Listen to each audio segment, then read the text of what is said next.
Dobrý den, přátelé, já vás tímto zdravím a dneska si budeme povídat něco o jahodách.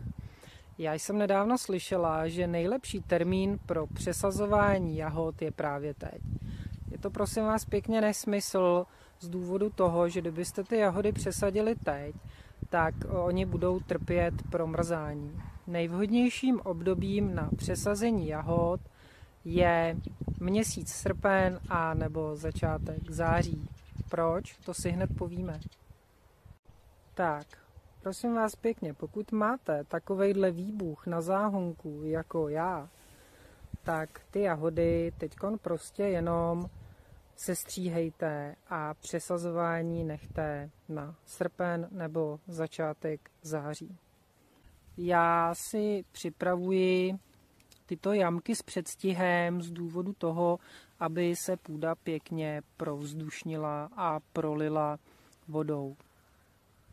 Sázejte je od sebe v řádku 30 až 40 cm a mezi řádky 60 až 70. Příprava jámy pro přesazení jahod je velmi důležitá. Čím širší, tím lepší. Právě proto, aby se vám kořínky v té jámě nemačkaly a nezlámaly. Je nejlepší si připravit takovýhle záhonek, dát tam všechen biologický materiál, který najdete na své zahradě a zavést to půdou. Jahody mají rádi hlinitou až silně humózní půdu.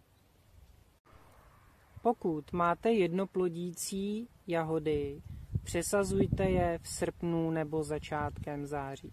Pokud máte stále plodící jahody, je nejlepší je přesadit na jaře, v měsíci dubnu. Proč jsem zvolila vzdálenosti, jaké jsem zvolila? Je to z toho důvodu, abyste ty rostlinky mohli snadno okopávat, abyste tam mohli snadno sbírat plody, aby vám tam šel dostatek světla a dostatek vzduchu. A také z důvodu snadného zalévání.